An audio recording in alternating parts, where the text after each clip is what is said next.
Welcome to Grotto Nights at the San Francisco Public Library. We'll give it a minute to get everyone into the Zoom.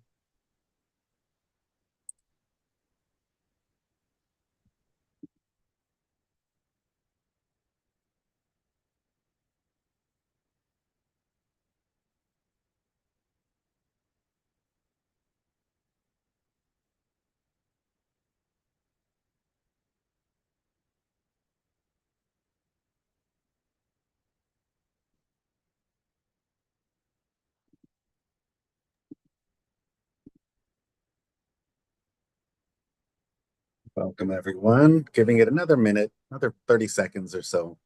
Welcome to SF Grotto Nights at the San Francisco Public Library.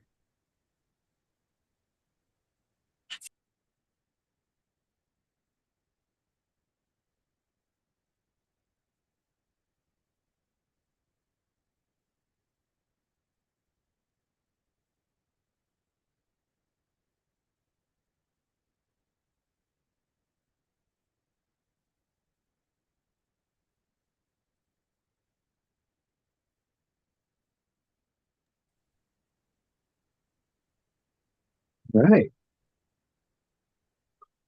Grotto Nights at the Library. I want to welcome everybody. You're all here tonight. We're all here tonight for Grotto Nights at the Library. And tonight's very timely theme is Words of Resistance with Jennifer Christgau Aquino, Tara Dorabji, and Anoop Judge. My name's Alejandro Gallegos. I work here at the San Francisco Public Library. I'm lucky enough to be a part of the team that brings these wonderful programs to all of you. And let me begin with a land acknowledgement. The San Francisco Public Library acknowledges that we occupy the unceded ancestral homeland of the Ramaytush Ohlone people, who are the original inhabitants of the San Francisco Peninsula. We recognize that we benefit from living and working on their traditional homeland. As uninvited guests, we affirm their sovereign rights as First Peoples and wish to pay our respects to the ancestors, elders, and relatives of the Ramaytush community. Thank you.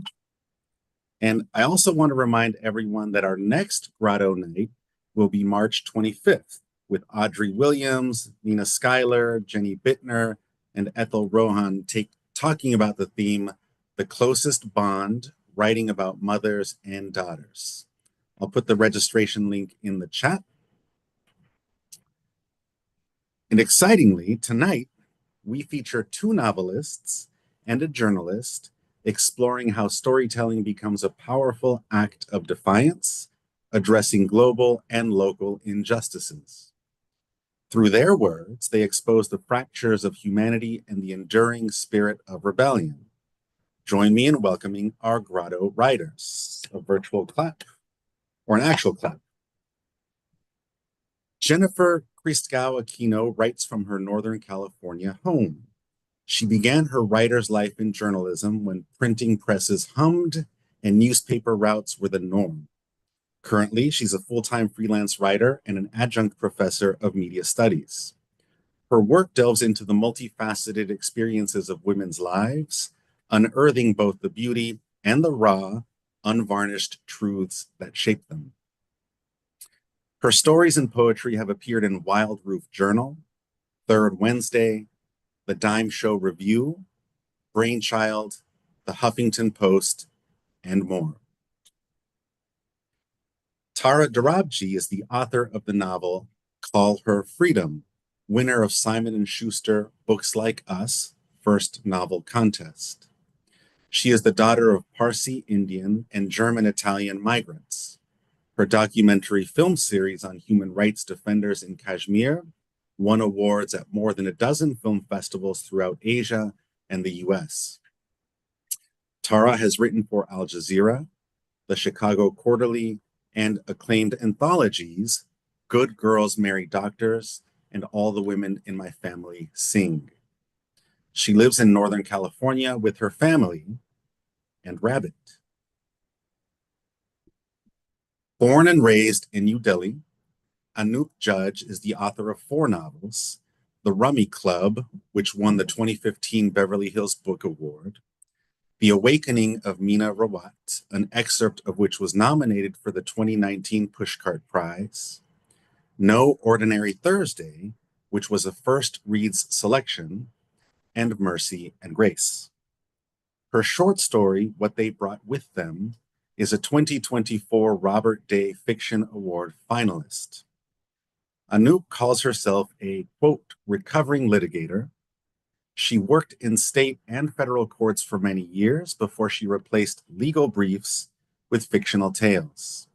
An adjunct professor at San Francisco Bay University, she has taught creative writing courses at Stanford Continuing Studies and through the Writer's Grotto. We will let the writers talk and we'll take questions around 7 p.m. Please use the Zoom chat for any questions you have. And now I'm really excited to turn this over to Anoop and our authors. Thank you. Thank you so much, Alejandro, for that wonderful introduction. And thank you, everyone, for joining us today. I know it's not easy to find the time on a weekday evening, and we are so delighted to have you all here. My name is Anoop Judge, and I'm a member of the Writer's Grotto, and I'll be one of the panelists and your moderator tonight. First, let me just introduce the Grotto. We are a group of working writers and narrative artists who connect in physical and virtual space, pooling our talents to support each other, mentor and teach others, and engage the wider world. We try to foster a literary community and culture that is generous in spirit and deeply inclusive, elevating writers of all backgrounds. We have classes and programs for all kinds of writers and literary citizens. Please check out our website and sign up for our newsletter and follow us on socials to learn about our ever-changing roster of classes and events. We think there is something for everybody here. Now on to our panelists and our stories. Storytelling has long been a weapon against injustice, a way to challenge oppression and illuminate the fractures in society. Tara Dorabji's novel, released last week and titled Call Her Freedom, deals with the issues of occupation, war, community, and cultural sovereignty in a fictional village in Indian-occupied Kashmir. Tara, I address this question to you. How do you answer this question? How does one make a home when it is taken away from you? Your book delves into that issue, and here in America, with the transfer of government this January, a lot of immigrants are facing and going to face displacement and more. Thank you so much, Anoop. And it's, really a terrifying time. And this idea of migrants, I really appreciated the opening land acknowledgement because unless you're Native Indigenous, we all are migrants. And right now there's been more than 4,500 people deported. Folks from the Navajo Nation, are really even being profiled. And so I think it's really a time of fear, and there's such a power in art, right?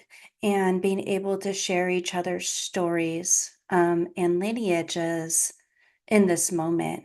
That's really important. And so many people's homes are being taken and families. So it's really a challenging moment that we find ourselves in.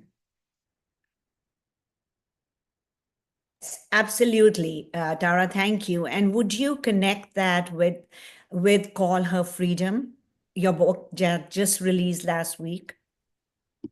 Yeah, Call Her Freedom really looks at finding home when it's taken, and it looks at occupation and how it impacts people's lives, and also when rights are threatened. And, I decided to set it in a fictionalized land, um, but also really drew from Indian occupied Kashmir. And one of the legacies there, I'm Parsi, so my family came to India as migrants and we've been welcomed, cared for.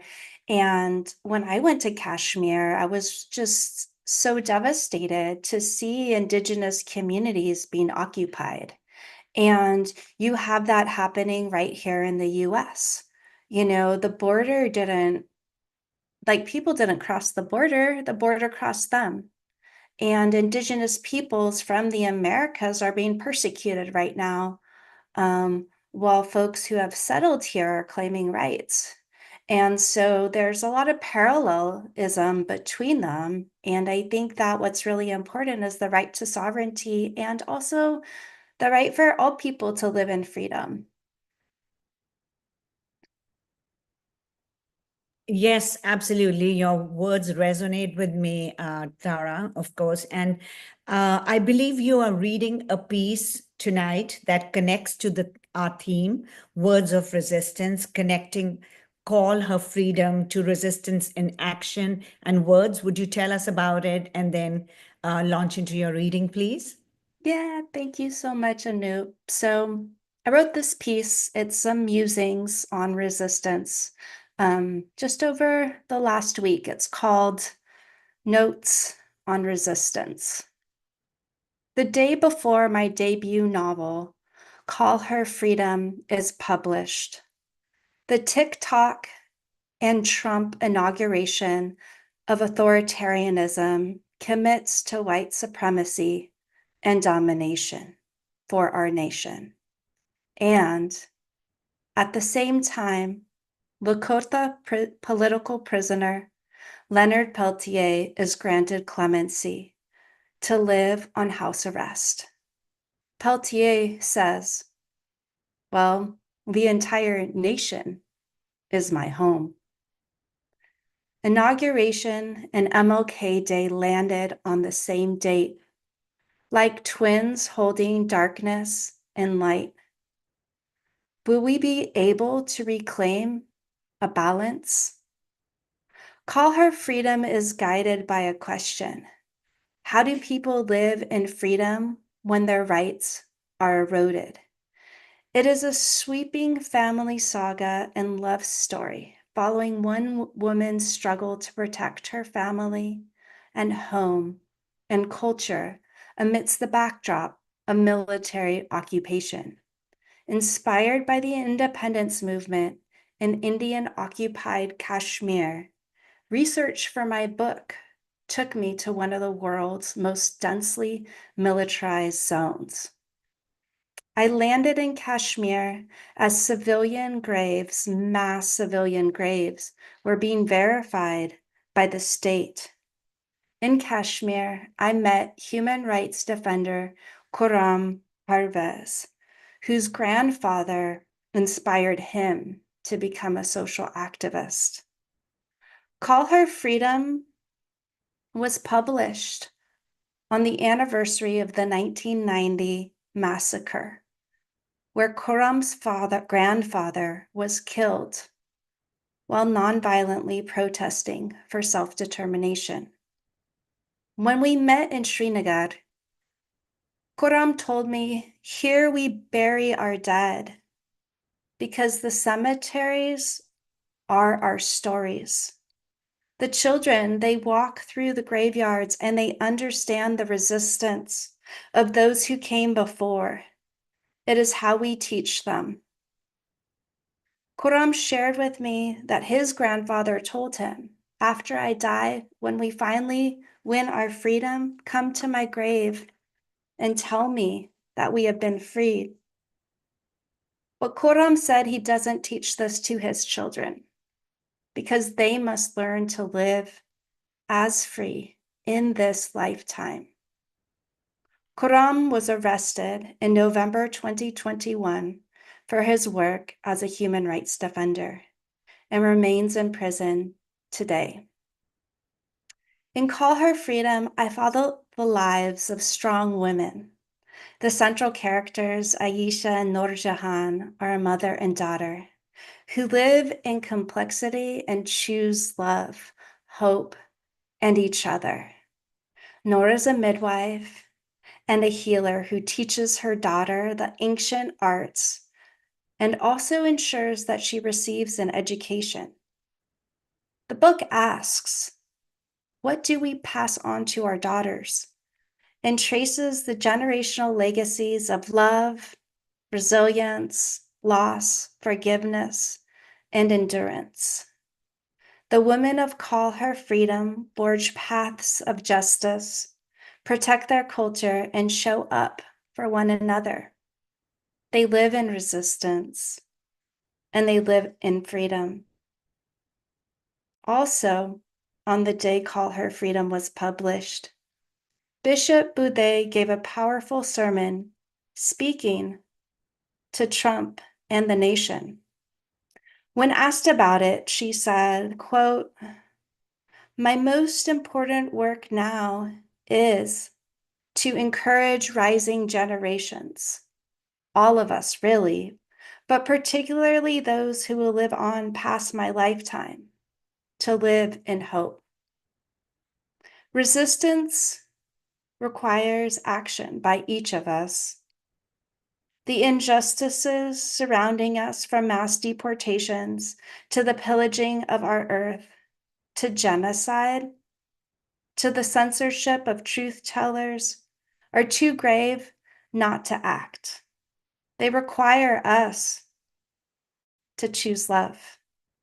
At this moment, I ask, who stands committed to the light?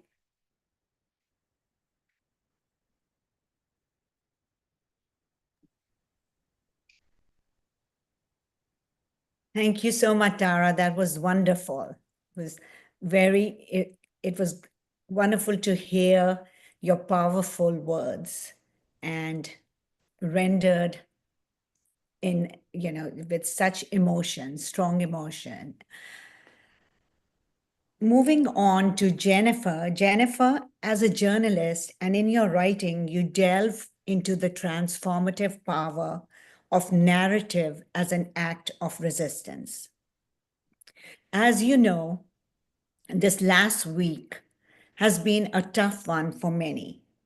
What are some ways, Jennifer, that we can brave the despondency of our times? Yeah, I think Tara just perfectly illustrated how rough of a time it is. I mean, globally, I think it's hard to pay attention to the news right now. I think a lot of us probably tuned out at some point in the last 4 months because it was too heavy. And I think that that's healthy to tune out. As a media professor, I teach my students to do a detox, but it's never been more important to pay attention because the stories we tell, they allow people, particularly marginalized people or people impacted by things happening globally and by acts and legislation enacted by people in power. Those stories about how those acts and legislation impact us can humanize what's happening in the world. So, one of the tenets of the Society of Professional Journalists, which was established in the early 1900s as newspapers were growing, is to boldly tell the story of the diversity and magnitude of the human experience, and to seek sources whose voices we seldom hear. And I think that in this particular moment, when there are a select few dominating and trying to tell the story and dictate what it is people can do, it's important that we peel beyond that and evaluate and understand what is happening. And stories allow us to connect to other people and respond and react to what's happening on a global scale. And I think there's lots of moments, particularly during the civil rights movement, where the media allowed groups to communicate, connect, and widen the audience in order to form a more powerful resistance. Thank you for that, Jennifer. Your writing, Jennifer, appears in magazines and newspapers. Can you share your story with us, please? Sure. I think, as a journalist for a long time, I was divorced from the actual narrative. I trained myself for a long time to have no emotion so that I could tell two sides of a story. But about 10 years ago, I had to have an abortion for a medical reason. And, the modern discussion or current discussion about the reasons and the right to have abortion was really upsetting to me because I didn't feel like people in power were humanizing the actual experience or fully explaining the impact on the woman and her life. And I wanted to see and share more stories about that experience in order for people to understand the complexity of the decision. So I'm going to read a lyrical essay today from a journal, Wild Roof Journal, that was published a few years ago.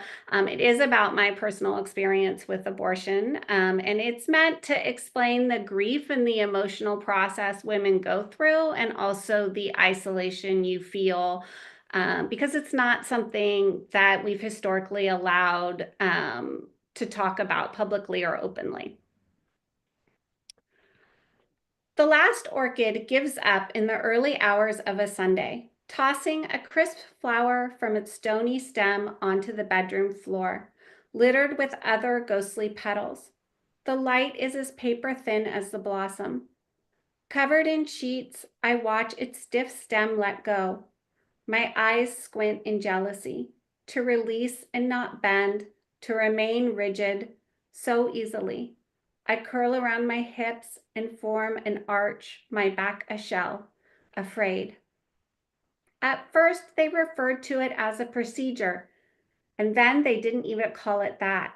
They gave it no word. If there was no way to explain what happened to me and the baby, then it wasn't real. Real things become something. An apple tree from a bud, a tulip from a bulb, dandelion tendrils from a weed.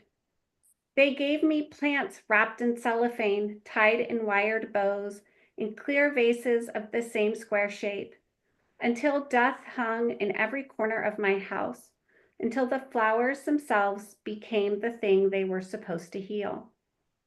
I cut through the yard holding the orchid, dehydrated, its broad leaves a saturated sun. I shake the box upside down over the compost bin. The orchid clings to the inside. My fingers dig into it until my nails break. A breeze of musty cherry blossoms blows like smoke across the yard. I flip the box over so that the plant's thin, hollow shoot stabs at the sky. I could have used something sharp and pointy to get it into the recycling bin, but I didn't. I turn away from the recycling bin and place the orchid on the side of the house alongside a wheelless go-kart, a brushless broom, and a bucket without a handle.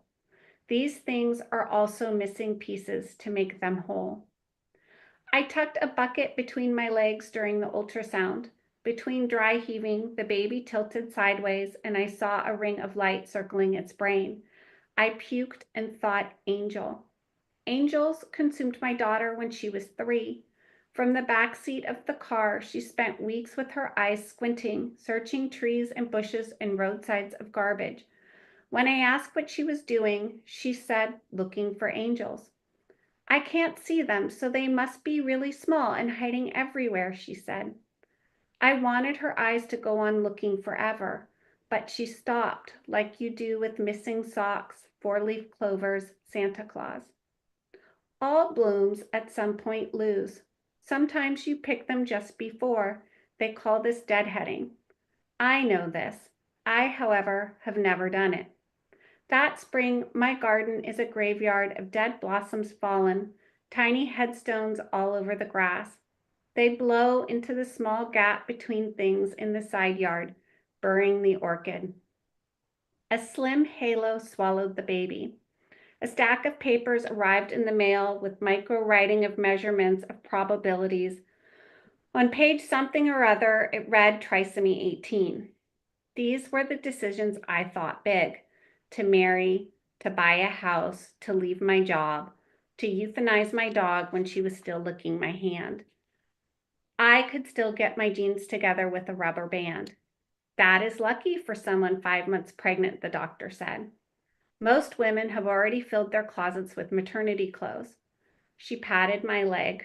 Her touch was soft, like a stuffed animal falling on my thigh. You won't have to return them, and you're so small right now you won't have to actually give birth, she said. A live birth would be worse, the nurse said, threading tubing into my arm. The nurse opened a valve. Cold fluid vibrated up my arm to my neck, to my head. I think she said this, or I feel like she said, "You have 2 other children. There's no reason to feel bad. You are doing the right thing." Just before anesthesia, the nurses asked me to count. I shook so much they held my legs down. I never got to 1. When I woke up, I was lighter by a pound. The weight of questions cement in my legs. The sex? Did the baby have wings? Which chamber of the heart do you bury the things you want and then willingly give up? I once buried potatoes in a planter box. I forgot about them until I turned to the earth in spring and discovered what I thought were dirty rocks. Then I noticed white sprouts, like cord searching. Everyone smiled at me, their lips made of the same tubing in my arm, and they gave me plants. So that's one piece of a larger essay that talks about finding hope again and a process of accepting abortion.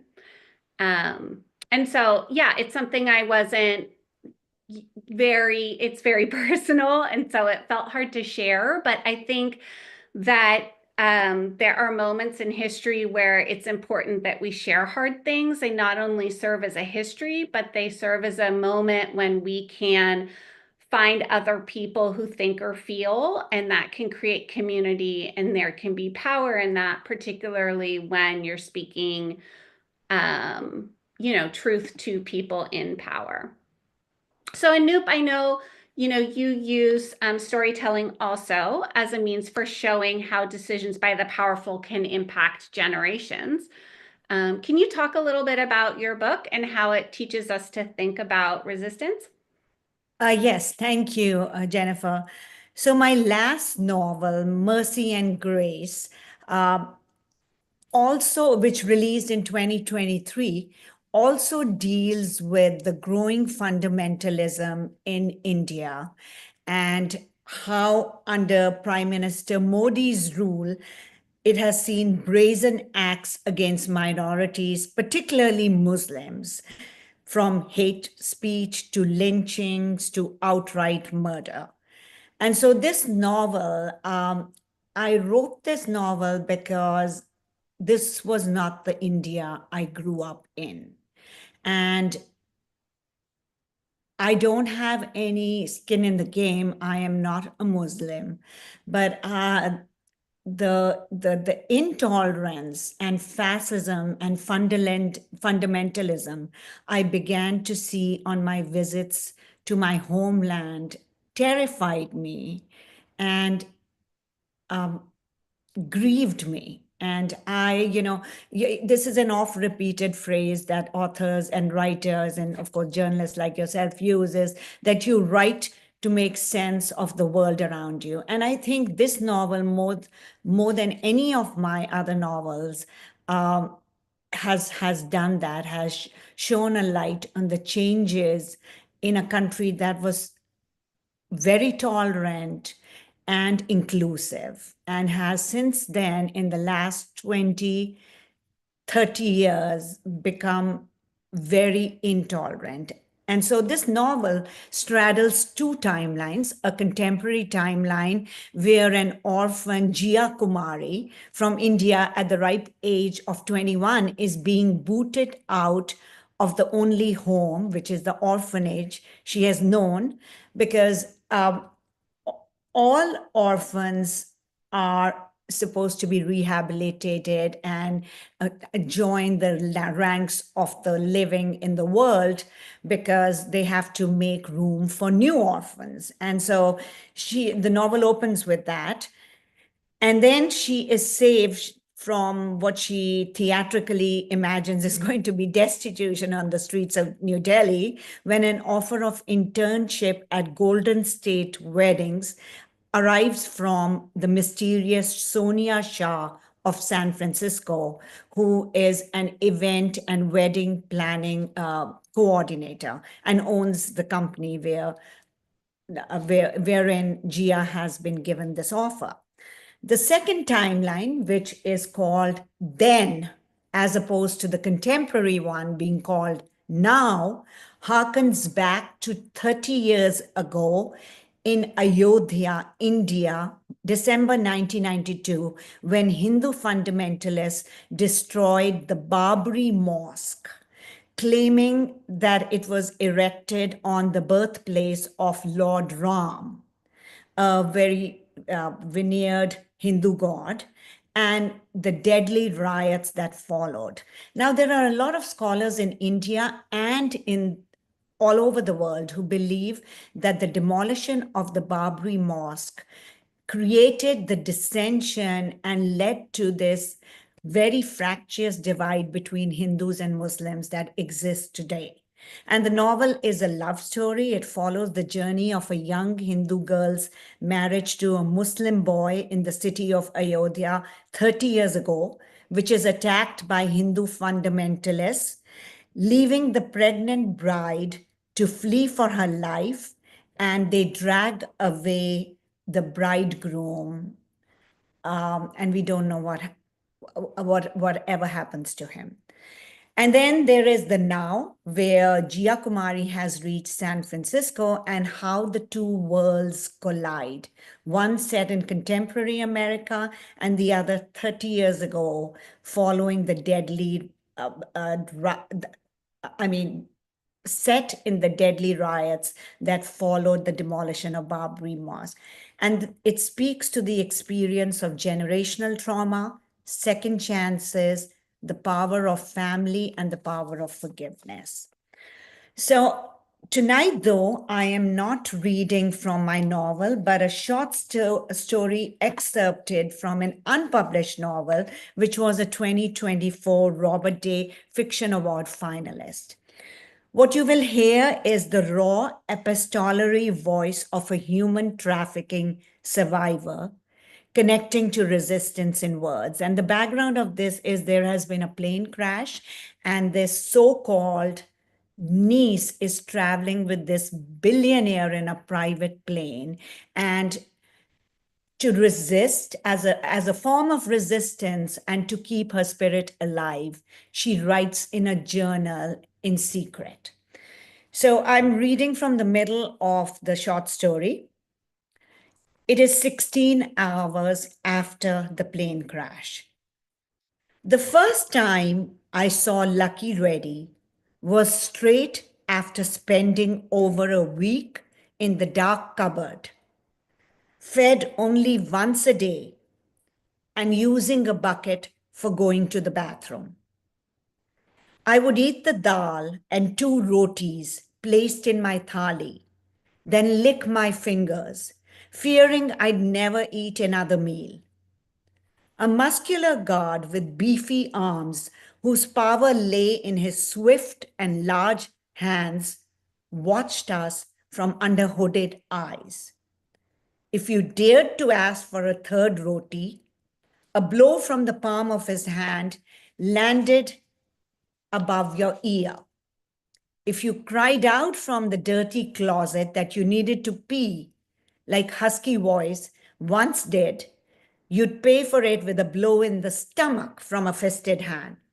There'd be no warning signs so that you could cover or beg for mercy.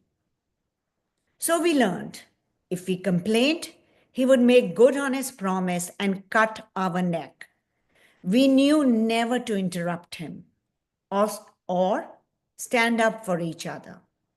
It could only lead to a more severe beating, or worse, he could turn on us. One by one, we would crawl into the closet, quietly sit crisscross on the foul and damp floor, and bury our heads between our knees. A few of us would gag on our tears. Others grew dizzy as blood rushed from their stomachs and settled on the top of their heads. One girl wet herself because no one let her go to the toilet, and the smell assaulted our nostrils for days. In our village, criminals had been better treated. We were so closely packed together in the cupboard that we hardly moved around, so Husky Voice was my neighbor for the whole time I was in there. Every time we wanted to rest or sleep, we would lean or lie on each other. Perhaps by luck or by grace or by a combination of both. All of us survived the week or so I stayed locked up in the cupboard. I was not used to such closeness with anyone else's journal, but I soon became used to it and I found Husky Voice to be a comfort in there. At least until they took her, which was after about 5 days. Time in the darkness was not the same as time outside of it.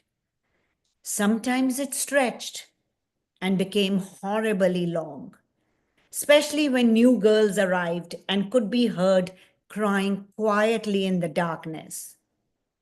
Yet at other times, the day's events, like the emptying of the toilet bucket or our mealtime, almost sneaked up on me.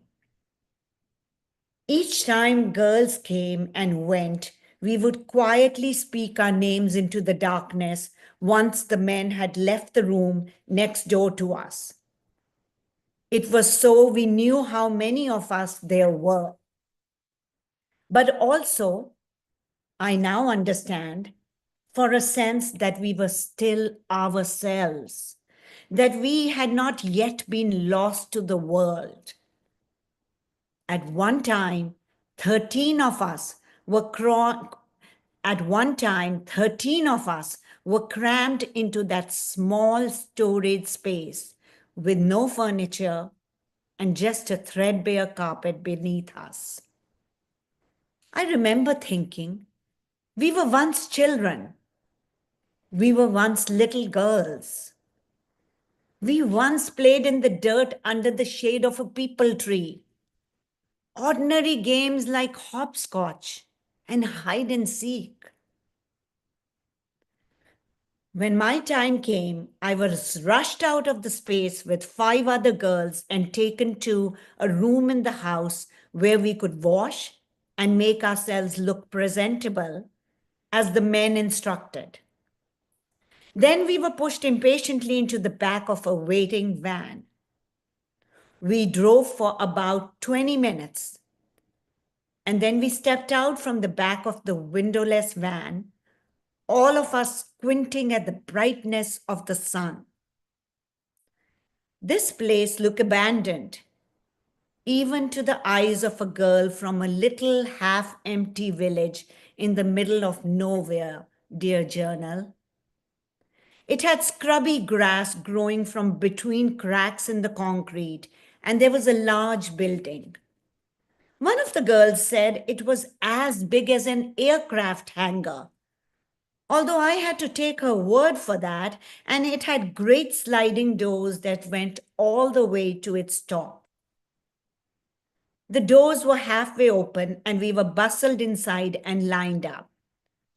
A burly man, his face a moonscape of acne craters, emerged from the house and walked up and down in front of us, pulling at our clothes, our cheek, and tutting to himself in a disappointed way. 5 minutes with a sink and a comb had only been able to achieve so much. You will smile and do as you are told, he barked at us. You will not speak until you are spoken to. This is a very important man, and you will not show me up. I don't think that any of us missed the threat, dear journal. Only a minute later, 3 cars drove up and into the hangar. And I remembered a news clip I had seen once of the president driving in something they called a motorcade that looked about the same. It seemed that half an army of men in black suits jumped out of the cars, all hurrying into place before one reached forward and opened the back door of the middle car, which was silvery and long-nosed with dark windows. Lucky Reddy stepped out. This was the first time I saw him, journal. I did not know him then, but he looked important and seemed to intimidate everyone around him without even trying. He wore a cream suit when all his men wore dark suits and walked up to us where we all stood in a line, ignoring the beefy man who had been lecturing us before he arrived. He took off the mirrored glasses he was wearing and looked up and down the line once before pointing to the far end. You, he said to the girl at the end. Then his finger moved along the line and stopped at me. And you. That was all he said. And then he turned, put his glasses back on, and got back into the car, which had pulled away again by no more than a minute after it had stopped. I remember thinking, journal, that I should have been relieved. I had been chosen. And was not being chosen a good thing? Yet my legs went weak, and I felt a stab of fear. Thank you for listening.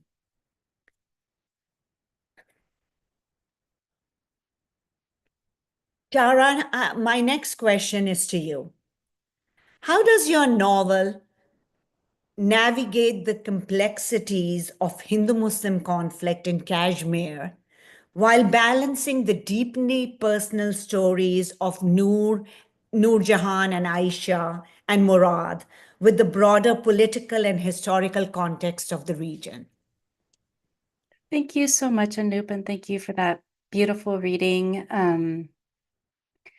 You spoke a little bit about the growing fundamentalism in India, and I think when looking at the Hindu-Muslim strife that we see now, we have to look at it from a colonial perspective. So before partitioning, which is also called independence of India and Pakistan, you had a lot of different communities living together. And when India actually got its independence, it led to one of the largest land migrations in human history, which then led to massacres. And so you had people that had lived in their land for decades that were Muslim, had to go to Pakistan. If you were Hindu, you had to go to India. And a deep part of what we see in terms of the infighting today is rooted in a post-colonization. And so when I decided to Call Her Freedom in a fictionalized land, it was so that we could look at the parallels of colonization and some of the patterns and the cycles of violence. And so when I actually started writing, I really wanted to explore these cycles of violence that permeate the house and the home and communities and then relate to state-sponsored violence. And really in order to disrupt it. And so I sort of had this political tangent going. And then I realized this wasn't journalism. This wasn't narrative. This was fiction. And so I really had to let the women in the story tell the story and let the characters lead. And I did a lot of research, but ultimately, this is a story of women, of sovereignty, and a search for home. And so really let them drive it. Thank you for that, Tara. I know you did a lot of research, and as you told us yourself when you were speaking, you went to Indian occupied Kashmir at a time when they were unearthing the civilian mass graves. What else did your research lead you to discover that may not have made its way into the fictional world you created, but that was in the backdrop and in your notes and in your psyche as you drafted the story? Well, when I landed and this mass civilian graves were being verified, immediately I put on my journalist hat. And so I was able to capture stories, um, largely from women who had lost husbands, fathers, sons that were disappeared and were waiting. And, one of the women told me what gives me hope is knowing that people outside of here can hear my story. And so I felt a real deep responsibility, and a lot of stories went out through radio. And then when I returned in 2018, I made a series of documentary films based on the interviews and experiences that I uncovered. And so while the fiction and story first took me to Kashmir, the urgency, the censorship was so deep. And actually in 2018, it was far more repressive. So I could see the change in the landscape. I was there on a ceasefire.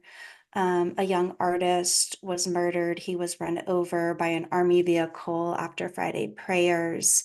So there was, a lot of repression that was happening. And so I was able to capture those stories in documentary film. And so the journalism, the filmmaking, the fiction, they talk to each other. And sometimes I would try, I'd meet someone and hear a really interesting story, and I would try to push it into the story. And sometimes my characters would reject it. You could just tell that even though it fascinated me, it didn't belong. And so I found working across form to be really powerful in capturing the resilience and the struggles that I was seeing and witnessing, and also that people trusted me in sharing their stories. Thank you. Yes, I've heard that. I just heard today an interview with a filmmaker who is also an author, and she said much the same as you said, that it's the writing her novel followed her filmmaking, but it was as if the novel gave also purpose to her films and a structure. And she said that she's very grateful to have had written the novel, because it now she's learned how to build a framework for her going forward for her films and her visual work. Jennifer, as a journalist, my next question is to you. What is the hope for the future of America, given the change of administration last week? And as a corollary to that, when there seems to be no hope, what are some individual acts ordinary people can do as words or acts of resistance? Yeah, I hope right now, I think probably all of us are grasping for for stories and ideas that make us feel like things will be positive. And I do think that listening to each other and telling stories is going to be a powerful way for us to continue to connect, unite, and respond. There are so many things that happen within communities, and because our journalism world is shrinking. We have fewer reporters and writers and, documentarians, storytellers of all kinds within the media. And we need to do everything we can to support those people, because they're not only chronicling a history that allows us to then go back and reflect on later, but they guide and tell people about what's happening that institutions and people in power may not want you to hear or see. So I think that one hope I find is that although the number of journalists and newspapers and traditional media is shrinking, there are new media emerging that are providing platforms.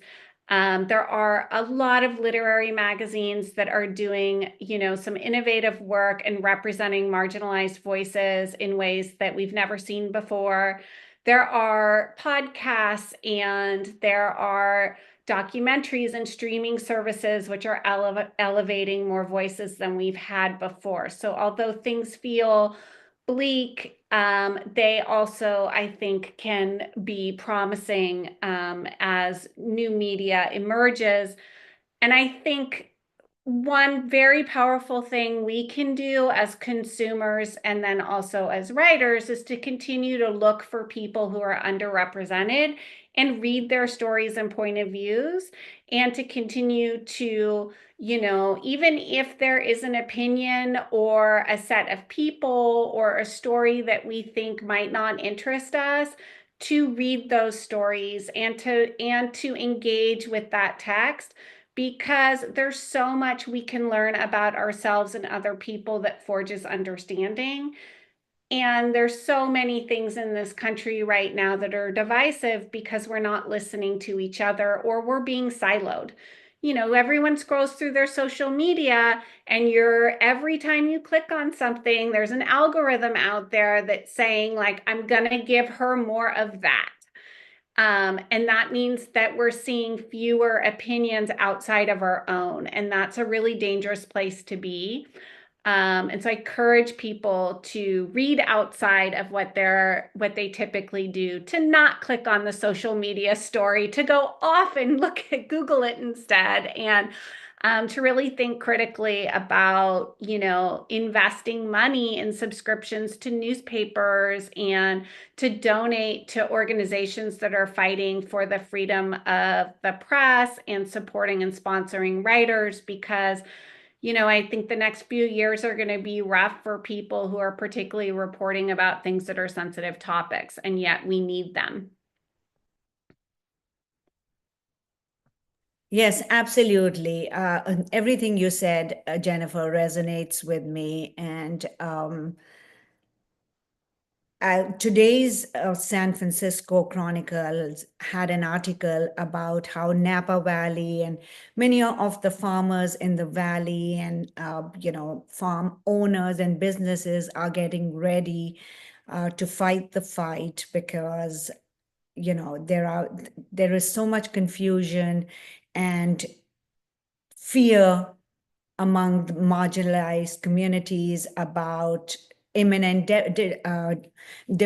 deportations and illegal, just rounding up illegal aliens or so-called illegal aliens. And you're absolutely right about that. Brave newspapers that are reporting and journalists that are reporting on matters dear to the freedoms on which this country is founded are to be supported and are definitely cherished.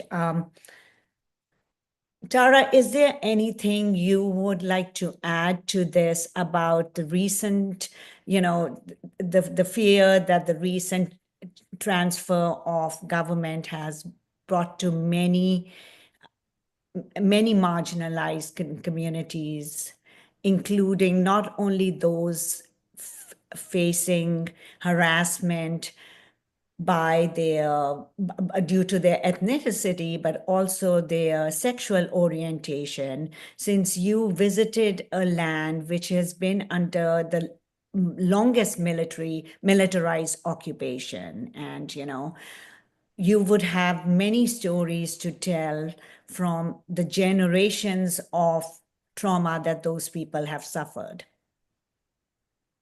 Yeah, I think, it is a really sad and dark moment right now in the rise of authoritarianism here. And I do appreciate centering the conversation around folks that are the most vulnerable and face deportation. We're looking at a legacy where young kids have been caged, where families are ripped apart. And, the deportations were occurring and have been occurring. I mean, 1.5 million migrants were deported in the last administration, and we're seeing an acceleration of that and more fear. And so I do think it's important that people protect each other, know their rights, really work together as a community and support those who are most vulnerable through organizations, through direct, through organizing. I think that building community and being in community is really important as well, and showing up for one another. And it can be really overwhelming. The assault of information, the images, the reality that folks are being assaulted, are being tortured around the world right now. And it's important to shine a light on these atrocities. And it is messy and it is difficult. And I think it's, as we hold the grief, also important that we connect and joy and care and celebrate and deepen community as well, and really nourish. So I do think it's a time of nourishing as well as standing up to injustice. And I think that grounding is going to be really important because the fear and chaos builds and can be immobilizing. And so each of us has to lean into those practices of grounding so that when we act, we're not reacting, but responding and being steadfast.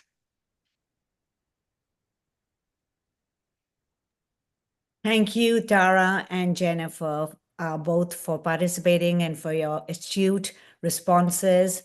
And Alejandro, may I please ask you to join us for the Q&A session?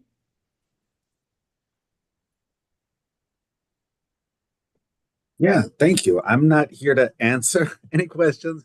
I'm here to ask all of you in our audience, if you have any questions, go ahead and put those in the chat. I hope you are as wrapped as I am listening to the discussion, different themes coming out with all of these authors, a lot of questions that are coming up for me, and things that I wish we had more time so they could keep talking and exploring further a lot of these themes. But I invite all of you to put some questions into the chat. I'd like to hear, I think they would like to hear from you and maybe what your reactions might be to what they've read so far.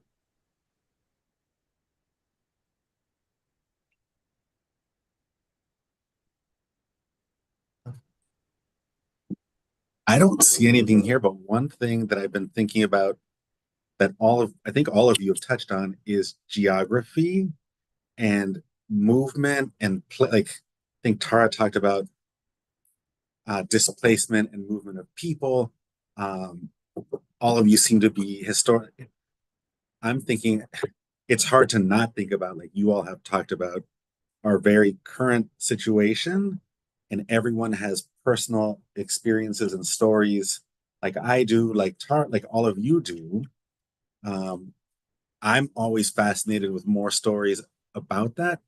And you talked about how specific those are, and also I think how universal a lot of those themes can be.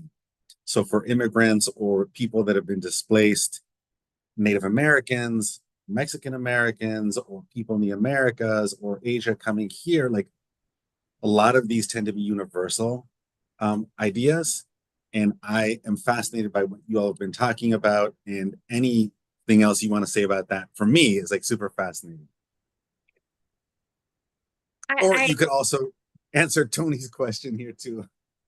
I was just going to mention, I mean, this is not such a distant history within the United States, but during World War II, we incarcerated about 123 Japanese Americans, took all their rights away, and Italian Americans and German Americans were also incarcerated. And they were put in what they called at the time concentration camps. But later, after they discovered the concentration camps in Germany, they renamed it. And one of the things I talk a lot about is back in the 90s, it's not a part of our history we were really taught, or I was taught. My dad wrote the book on it. And since then, it has become more a part of our conversation. But what's important to remember is that the way it was done by our own government was that it used stereotyping and disinformation and propaganda in order to convince the American public that this was the right and safest thing to do following the bombing in Pearl Harbor. And nobody said a word. You know, there wasn't a whole lot of resistance within the greater American population to what happened. And even the media was quite quiet on it. If you look back at the historical way in which newspapers talked about it, it wasn't something that was even really debated. And so I just think we're heading into this dangerous territory where we're talking about people who have lived here and are Americans forever in a dangerous way. And I worry about what it does to those people and how long it takes us to recover from those stereotypes in ways we talk about them. Because Japanese Americans, I mean, even after they were released from incarceration, I mean, it's generations of trauma and removing that stigma to feel, quote unquote, you know, like they lived in this country again safely. So I talk about this with my students excessively, that like, yeah, all the stuff you see on social media and things like that, or you hear about in a press conference or a debate, you know, how we talked about other people in the run up to the election, it's dangerous and it's hurtful, and it has happened in damaged communities in the past. And it's incumbent on all of us to continue to read those stories and to fight and talk about it so that we don't repeat history. And that's, I think, an important part of what this conversation is tonight, is talking about the history and how we cannot repeat it.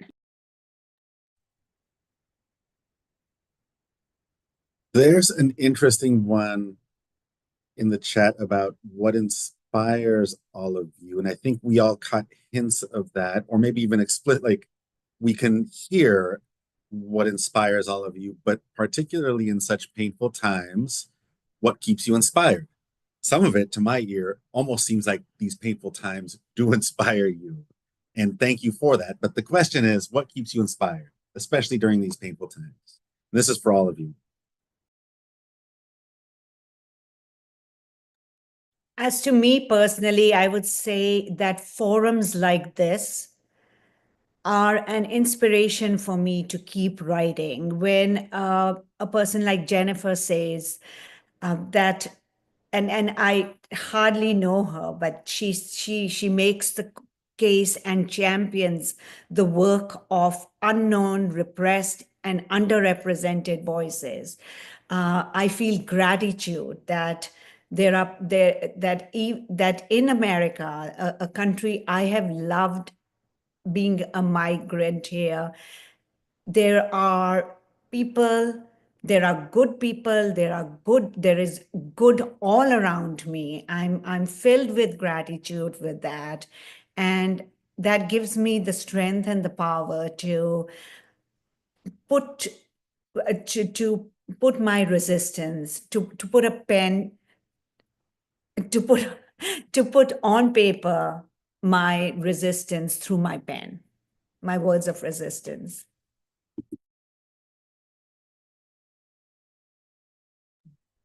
I think for me, definitely nature.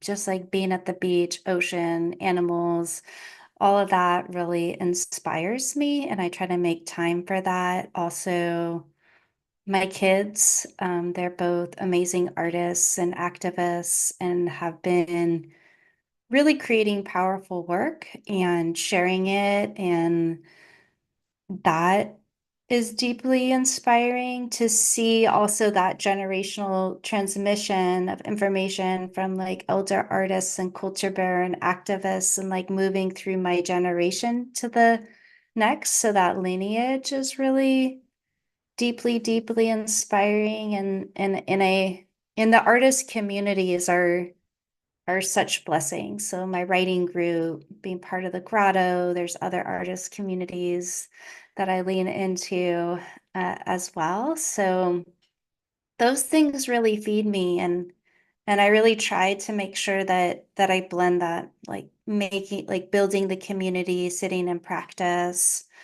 at different levels, because the work is really hard and the times are, and so being really clear on purpose and tapping into inspiration is essential for the work.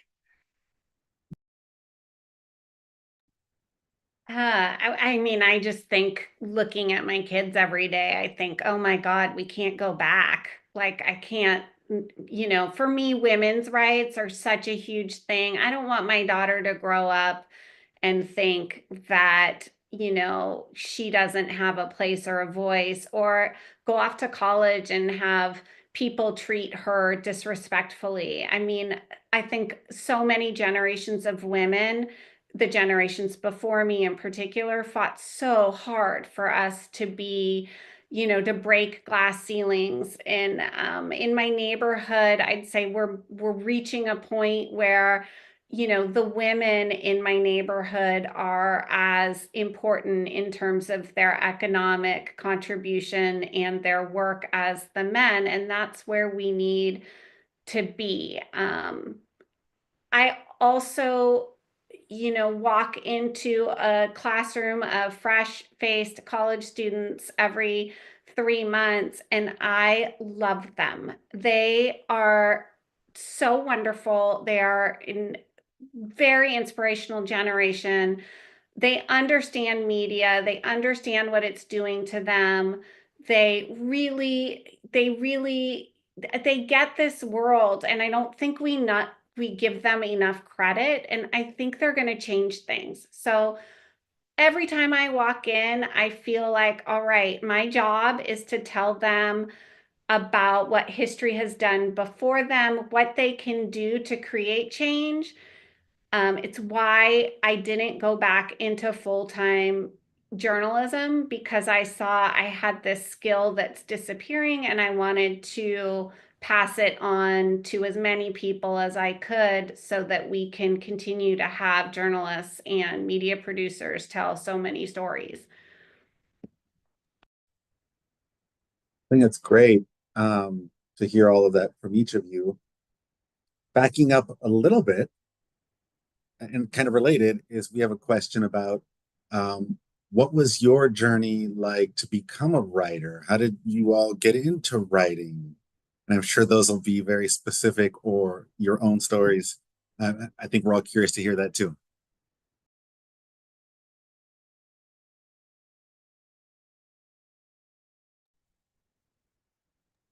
Hey, No one wants to take this. you got it. I'll begin.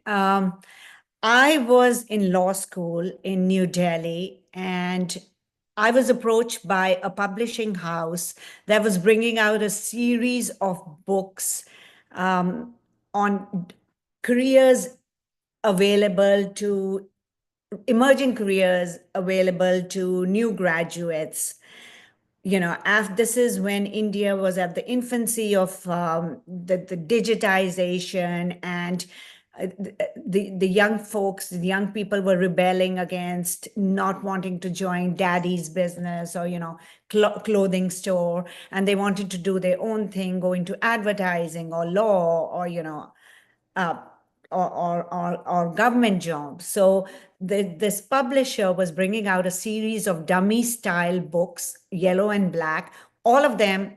There were 20 books. It was called 2020 Media, all the same, the title. Like my book was called Law, what it's all about and how to get in. There were others like that, IP advertising, what it's all about and how to get in. IPS, which stands for Indian Police Service, what it's all about and how to get in. So anyway, I was going to law school and I was approached by a journalist friend because I always thought I was going to go into journalism. I was studying English literature.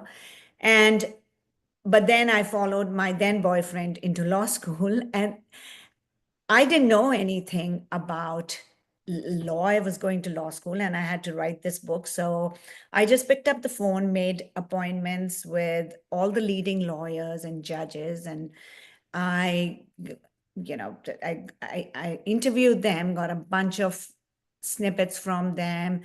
And when I turned in my typewritten, I still remember my old typewriter, sheets of paper, and it became this 90 something page book with wonderful editing, and all of it made sense. I had by then fallen in love with the process of having a book in your hands.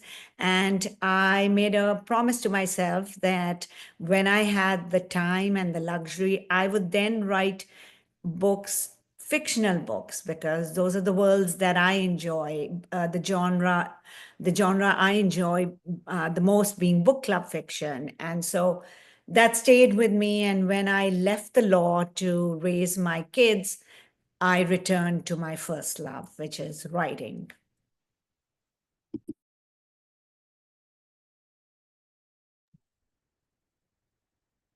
Amazing. I love the dummies books in there as the catalyst. I was pretty young, probably 7, when I got really mad this one day at school. This kid made me really angry and he betrayed me, and so I couldn't sleep. And then I got up and I wrote this poem called The Backstabber. And I know.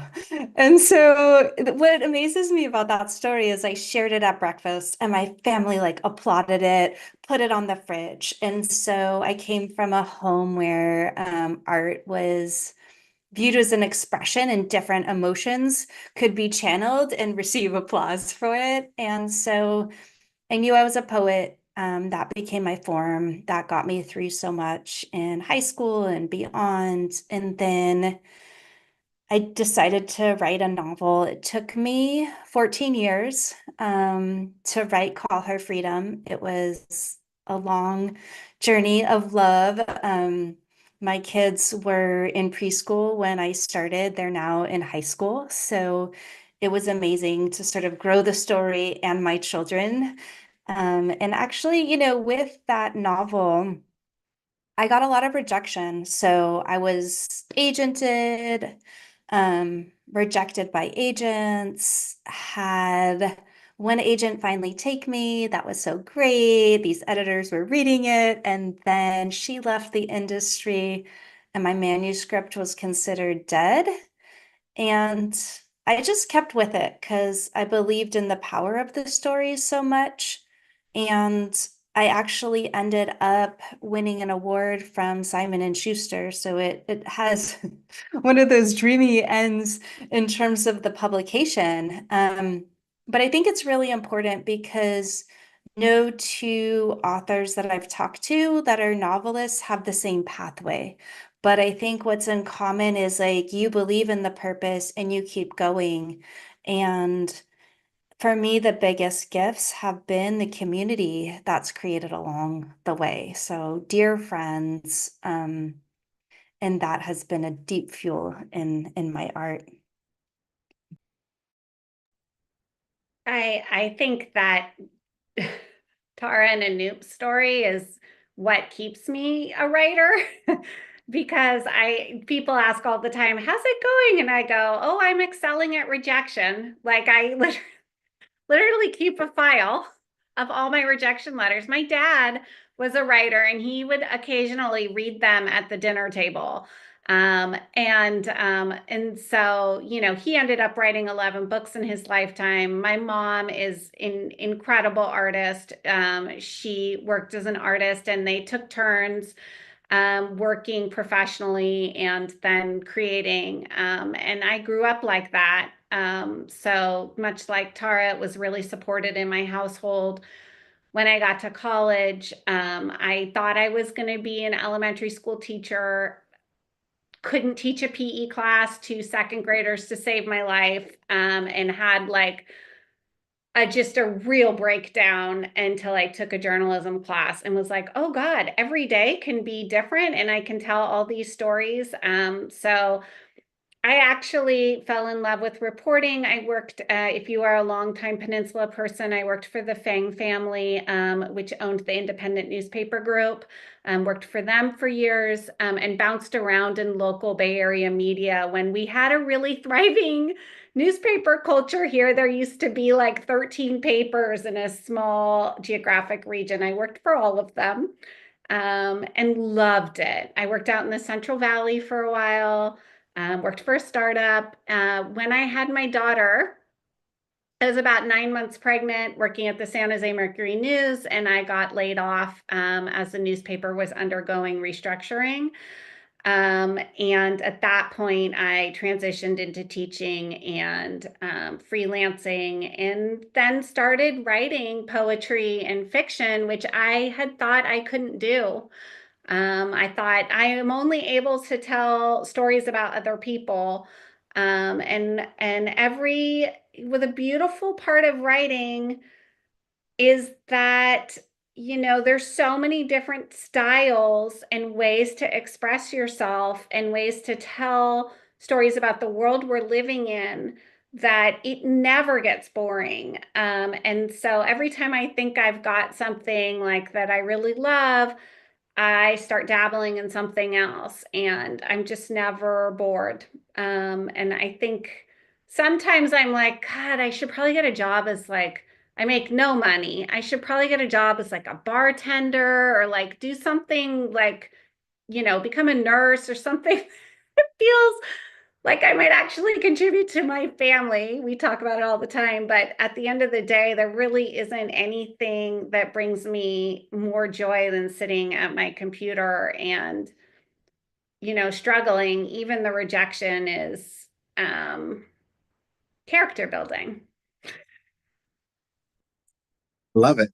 I like how enthusiastic each of you were and wanted to tell your journey of becoming a writer. Um, this is a good question. I think everyone felt it who heard this.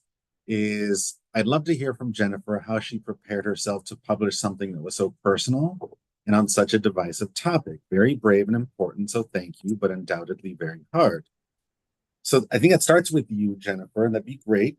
And also for the other two, you can also hear how personal those stories are, and maybe how you get prepared to write about difficult things like that.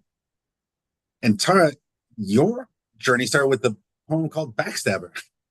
So I'm sure it could all be it's all very personal, right? But starting with Jennifer, like it was, thank you for sharing. And I think for us listening, it sounded like it would be very difficult. And like, how could you do, how do you prepare yourself for that? And also a thank you from everyone who was listening to that. Um, Yeah, I mean, I think in both Anoop and Tara's work, there is a sense of sacrificing self in order to tell the story, or there is a risk you're taking about your own identity belief system that feels scary, whenever you're writing anything. And oftentimes, when I write, I'm not thinking about where it's going to be. It's just a cathartic experience, much like writing a poem about a backstabber. Like there's just this thing inside of you, you have to get it out. And like if I don't, I'm probably going to turn hostile. And I just reached that point. And then after I wrote it, you know, I read pieces of it to a friend who was like, oh, I really love that. Have you ever thought about lyrical essay writing, which I'd never played in that format before? And so I don't know, I did, and then just one like day, I maybe had too many glasses of wine and hit send on a bunch of, to a bunch of literary magazines, and a bunch of them wanted it. And I thought it was kind of after I got the acceptance, because I'm always expecting rejection, that I came to terms with like, oh, this story is going to be out there in the world. And I was scared actually, because it is one of those topics, even within my friend community, that's divisive. I have friends who don't agree with the decision that we made, and they made, it's even within our own family. So I think, everyone's always been so respectful. But yeah, I'm highly aware that the things I put out about my life don't just impact me. So there's always kind of a conversation we have as a family. And then I just hold my breath and hope that people will be kind. Thank you. And it was great to hear the story. Tara or Anoop, like, I think the same question. If you wanted to talk about that. Yeah, I think I've definitely done narrative writing that's really vulnerable, and really it resonated with me what you said, Jennifer, around you write. It's inside of you and it needs to come out, and then you edit it. At some point, you put it out and see if someone will take it. And then there's the moment where it's accepted and you edit it for audience and different potentials. And then you have to live with it. And so, there's the practice a lot of times I'll tell people, hey, I'm writing about this and I'm going to publish it at this time. I haven't had a practice of asking for permission, because I'm not looking for editorial feedback from people in relationships. So that's been like a sticky area, but something that's how I've managed it. And I think the other part has been, once it's out there, you never know when somebody brings it to you. And generally it's a gift, but sometimes you're just not prepared for that intimate conversation in whatever you're doing 2 years later, 3 years, when someone connects with you around a piece that you wrote. But most of the time it's like, I saw this. I didn't know you went through something like this too. Thank you for that. This is the healing I've had. And so I think that the vulnerability is important. I do think, you want to take care of your relationships and how you put things out in the world. That's really important. And also be able to sit in your truth. And so I do think that those are things that you really do think about, and can impact your life and relationship, but that we learn from each other's vulnerabilities and imperfections. And that has a deep power to it.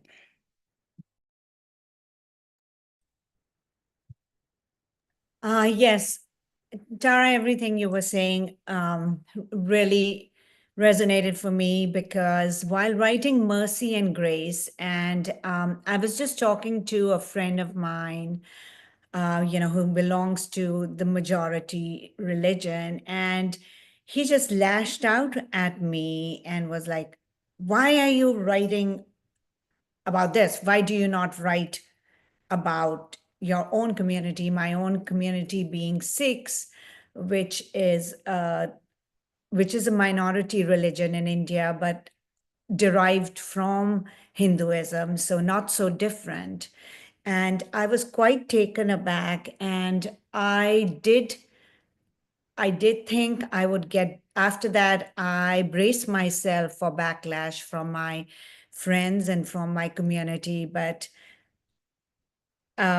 it's, as you said, you have to voice your truth. I mean, I write book club fiction, and all the research I did, it was in Mercy and Grace, it is still cloaked, um, and it is garbed, so that all the real, the the bone marrow of the violence is not revealed in that book, even though my research had me sobbing at times because, book club fiction at the end, the upmarket fiction I write is so not so much about the doom and the gloom, but the light and the hope at the end of the novel. And so I stuck to that. And yet this was, the reaction I got.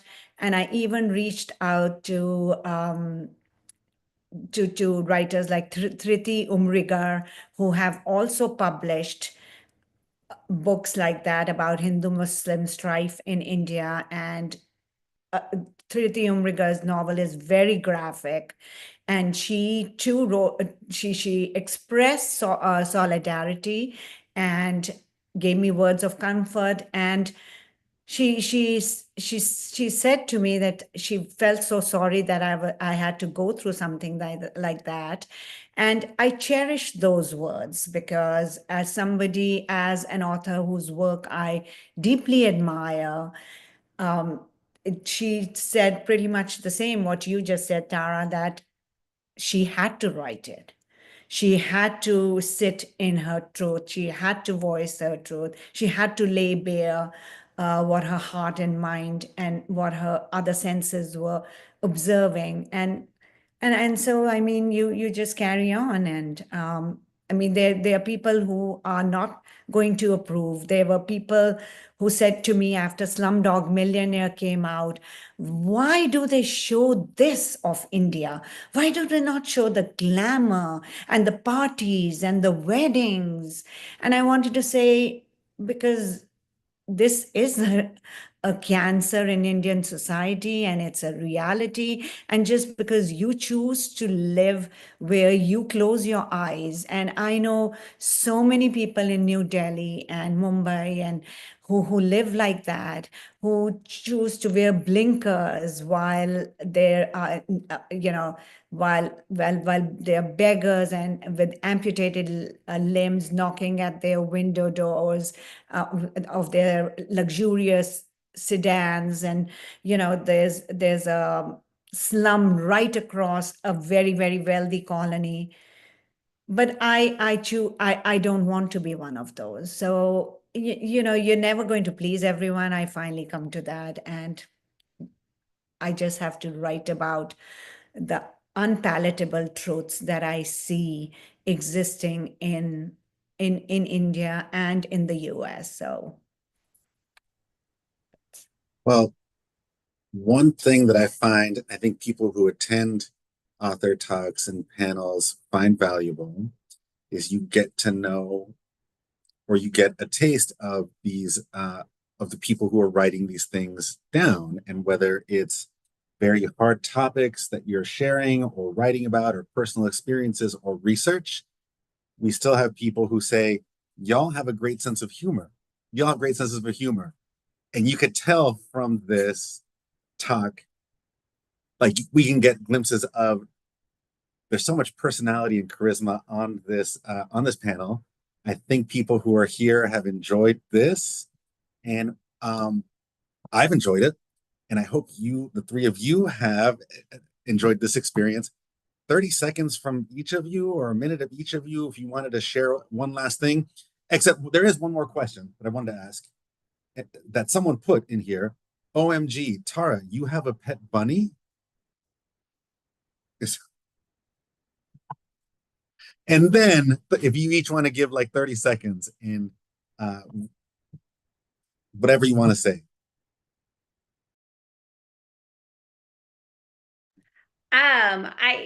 I think that, again, I think it's really important that we all listen and we all provide platforms for people to continue talking and telling stories about what's happening in the world, because it's the only way we're going to know and the only way we're going to form a resistance. And I would just say, somebody pointed out that there is so much misinformation and disinformation that it's hard to trust the media. And I agree with that. I think that there are ways we can combat that. And Google searching, when you see a headline that seems unreasonable, looking at fact-checking websites like Snopes, And there's also a ton of AI discovery tools being tested out to find when video and photos aren't real. That these things, it takes 7 seconds to verify something. Encourage everyone to do that. And then look at about pages on websites and by authors. It takes like 10 seconds to find out if the news source is valid and if the person is a trustworthy journalist or storyteller with an education that would speak to being able to tell a story in a responsible and ethical manner. And thank you for everyone showing up tonight. It's so great to see people engaging and communicating. And I think that is one of the things also that gives me hope, is to see the chat happening. I love that. Thank you.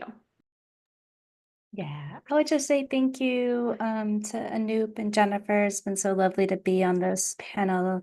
Alejandro, for your questions and moderating, and the vulnerability of the work and hearing pieces from the heart really struck me. And I loved, Anoop, what you said about unpalatable truths and the need to express them. And I think that when we lead from the heart and are vulnerable and aren't afraid of the messy, difficult realities, that does lead us to a deeper community with more justice and equality. And, it's a hard path, but one that we can walk together. Wonderful. Thank you, Tara. And I will only say thank you to everyone for being here. And words, whether through storytelling or investigative journalism or opinion pieces and acts of resistance, definitely intersect to create meaningful change, both locally and globally. And there is such a need to do that today and to continuing doing that in the future. And thank you for being here, for supporting us, and for supporting the Writers Grotto and SFPL. Thank you, attendees. I hope you really enjoyed this talk. I'm very appreciative of Anoop, of Jennifer, of Tara, the stories that you told and what you shared here. I'm glad you mentioned the chat, Jennifer. I hope the three of you were able to catch a little bit of the chat. Words like courage, inspirational, amazing, information, like all of these have been coming up throughout the chat. Happy what? Wednesday? Tuesday? Happy Tuesday. What day is this? I'm losing track. I appreciate all of you. Thank you all for working with the library, and we hope we were a good host to all of you and to all of you who are tuning in as well. Thank you, everyone.